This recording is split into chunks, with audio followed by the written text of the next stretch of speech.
there. Hola! So, the weather is changing in Flagstaff right now. We may get a little snow tomorrow. So, today in gardening, we're still going to do what I was going to do. I just may have more clothes on than what I would have had on yesterday or day before. So, today we're going to talk about gardening. Gardening is just a lot of manual labor. Manual labor is one of the greatest foundational movements that we can do. We don't do it much anymore, so we've lost a lot of our know-how of the foundation. If you have a good foundation in human movement, you can go do more complex movements with ease, and you can eliminate so many injuries that plague Westerners because they just don't have a foundation. So hopefully you're going to start learning what a true foundation to human movement is with me, and see the relationship to that with reality of all the injuries you see, which I see all the time. A correlation, for example, real quick, is young girls that play volleyball.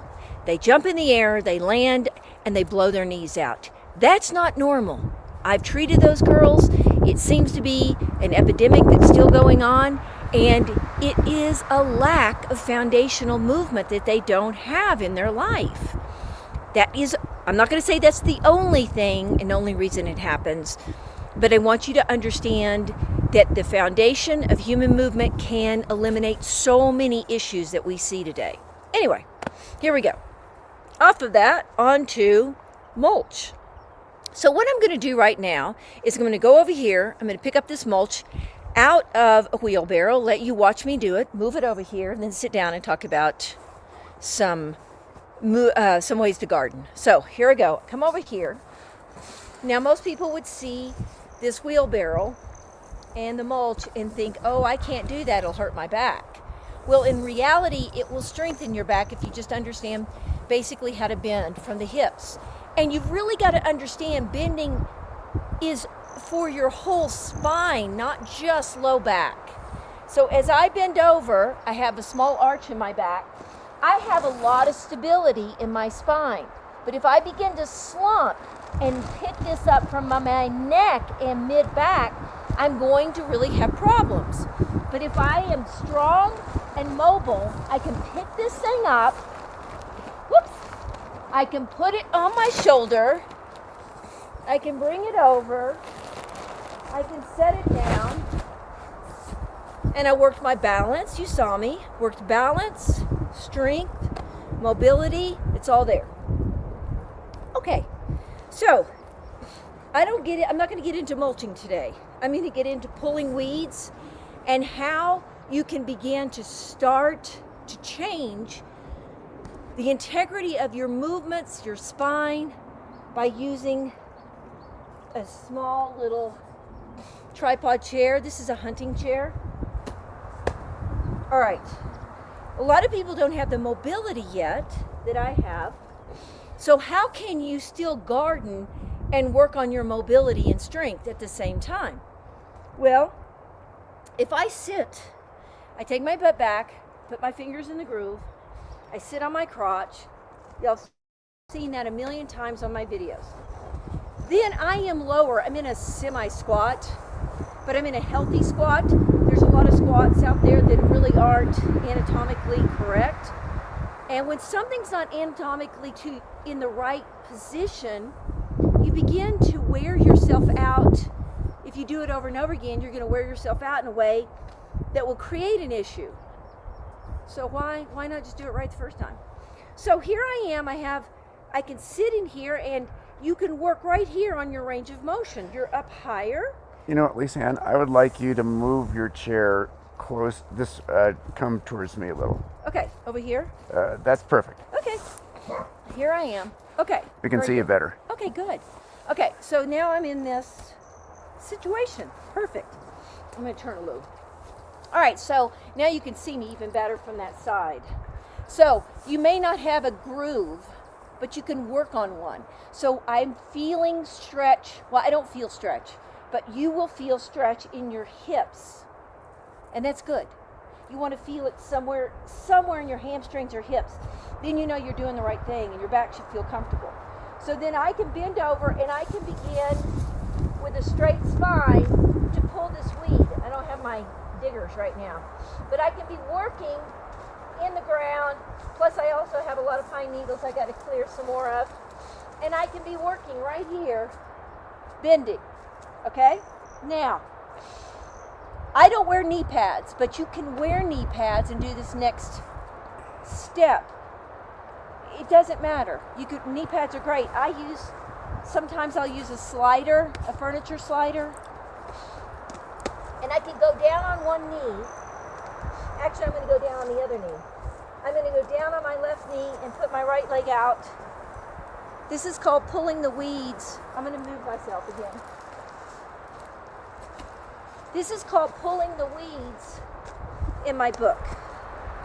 So I can be on one knee, the other knee's up. I keep my spine as straight as possible. It is extremely taxing to the hips from a stretching point of view. Okay?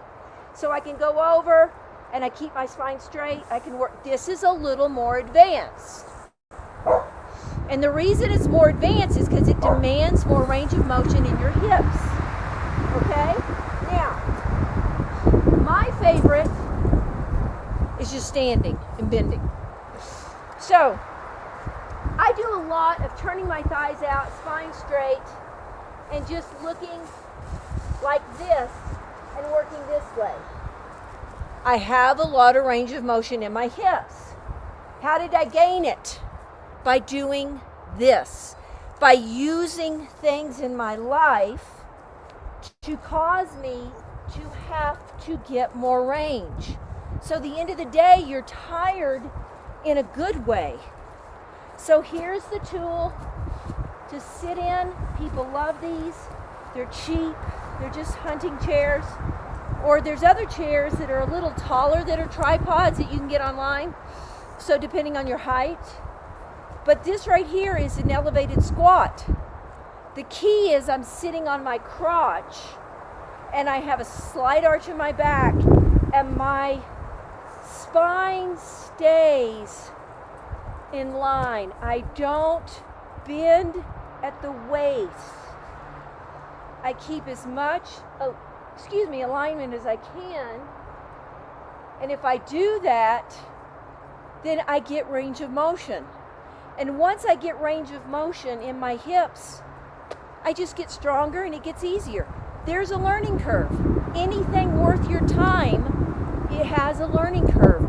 But the great thing is you can get one of these chairs and still work in the yard and do what you want to do and be gaining your range of motion, or just sit in the house in one of these.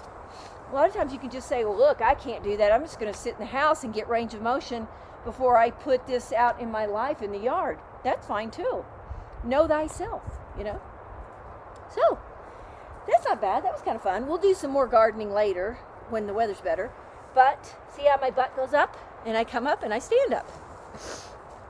Range of motion in your hips with a small arch in your back can give you so much freedom. And that is what I teach all the time when you see me teaching sitting. You see me teaching bending. It's the same thing. Sitting and bending go together. Picking things up. It's all kind of in that same principle. Keeping the arch, keeping the thighs turned out. And once that comes back into your life, because it was there when you were young, when you were little, when you were a child and a baby, once you get that back, you get a very strong spine, you get a lot of mobility. Yes, you get strong abs because your front and your back are always working together. No more flattening the back, no more dropping the tailbone, no more tucking the tailbone, no more holding your gut tight. None of that. That is anatomically against just the way your structure's built. Now, when people say flat back or flatten your arch, I think that they're trying to keep you from overarching, which is fine. But in today's society, most people underarch. So I teach whatever I see someone needs. I don't teach an idea. I teach kind of like, what do you need? What do you need? Well, we're society, so you get to be free now of not being tight. Questions? First question, we just have 3 today, so far anyway. Is it key to keep your knees wide apart? That's from Bill in Page. See, that's a really good question, because if you put your legs apart more, you have more freedom to move deeper in your hips. So let me show you.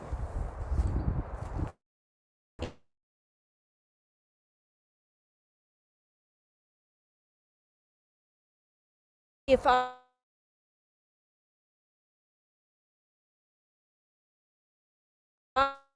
feel this idea better, if I put my legs further apart, open my knees a little, really it's from your hips that you open, I have more freedom. I feel like,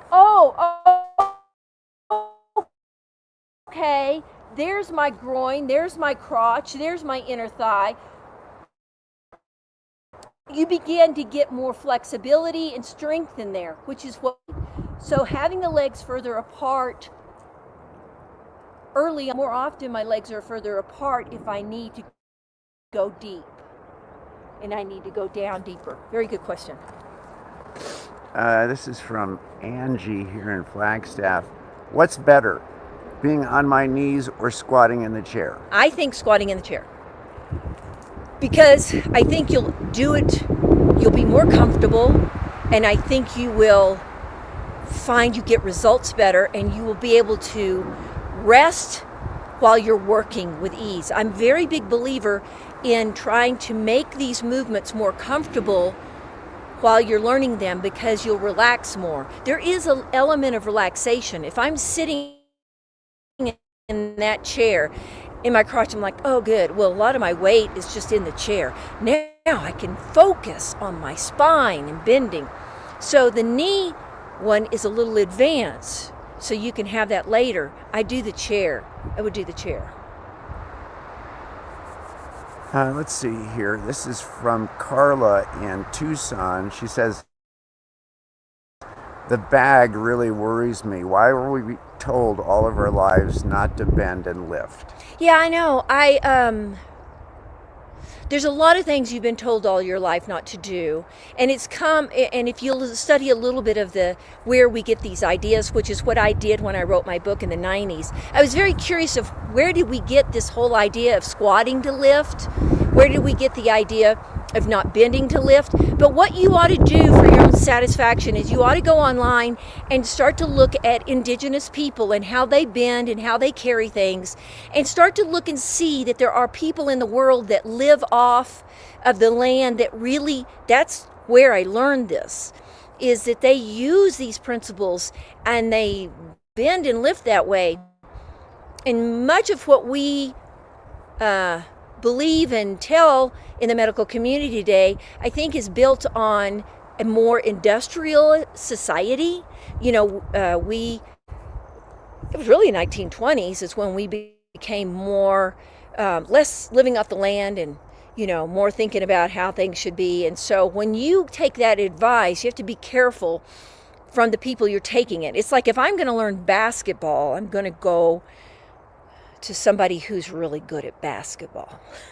It's kind of silly, but medical professionals are good at certain things, and then sometimes they advise where I call it being out of your lane. I think they give advice that I think that they're more protecting you because they don't know, because to say you don't know in medicine and to say you don't know is not a popular phrase. Since I've grown up in medicine. My father and grandfather were in medicine.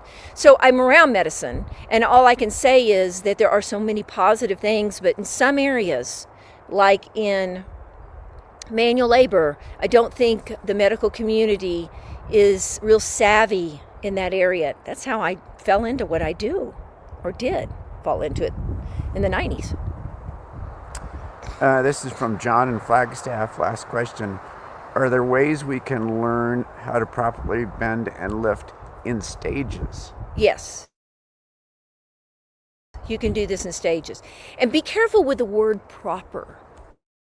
I'm a real stickler for proper. Would you say this is the proper way to hit a golf ball? Is this the proper way to shoot a basket or ball? You want to look at what is the most efficient way and feels the best to my body, and you do progress. So if you'll go online, you'll see that I teach a lot of bending to sit, bending to sit. Get that in your life. Bending over to pick up a dog bowl, bending the leg over, and then the chair, bending to sit, bending to sit. Sit in the chair, bend from there. Then don't do too much all at once. You'll never hurt yourself if you don't do too much at once.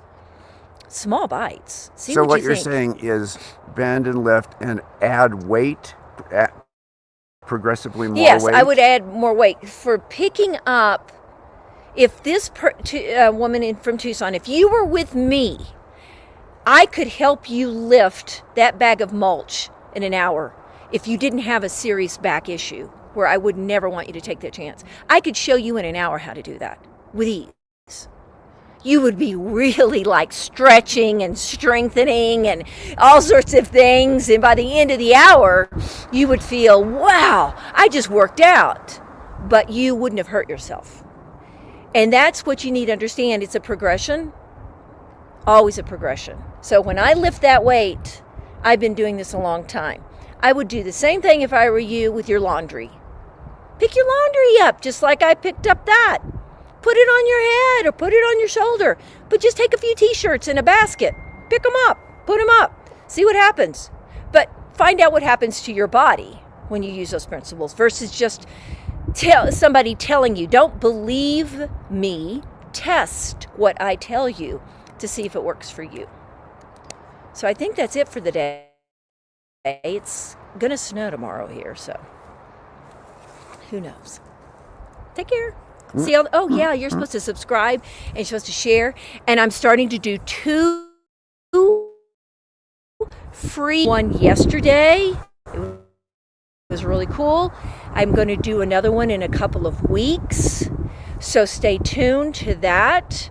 You can just look at my Facebook page. And I really highly recommend you subscribe to my newsletter because that's how I send my Zoom link out. And I don't give you more than one or newsletter a month, and they're fun. I'm not going to bore you. And how do they subscribe to your newsletter? Oh, you subscribe to my newsletter by just going onto my website, mccallmethod.com. Peace out, babe.